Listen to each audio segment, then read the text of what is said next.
few months ago, I bought this Lace Aloe, and as you can see, it had a ton of babies on it. After a little bit, I ended up pulling all the babies off and repotting the original plant on its own. That repotting took place in September, and it is currently the end of January. All of the little babies that I pulled off are doing really well, but this plant did not actually have roots attached to it still. They all came off with the babies. As you can see, there's not any roots growing here, though there are a few little nubs where roots are just barely starting to form. These lower leaves are extremely deflated. So I've been watering through the center of the plant. That way I make sure that it's getting wet right underneath here. But I think what's happened because of that is the plant is just absorbing the water that it's touching on contact with the leaves.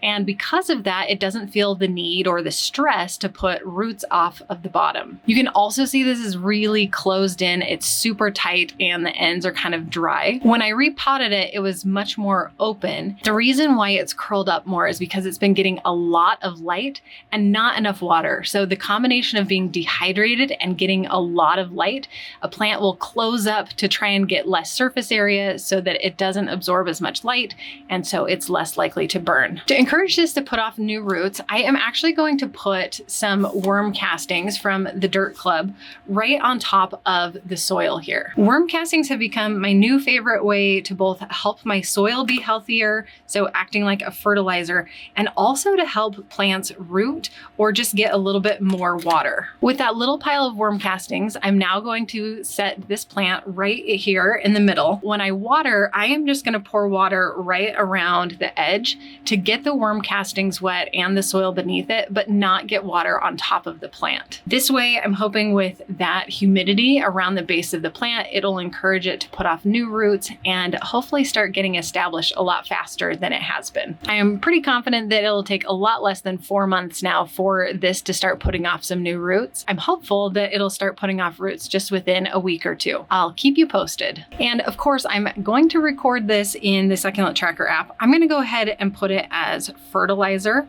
and just say that I put worm castings on top of soil.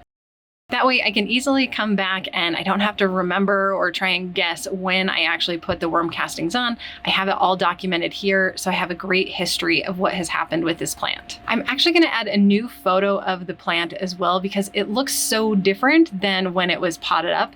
And again, this way I'll continue to have some progress and be able to see what it's looked like over time.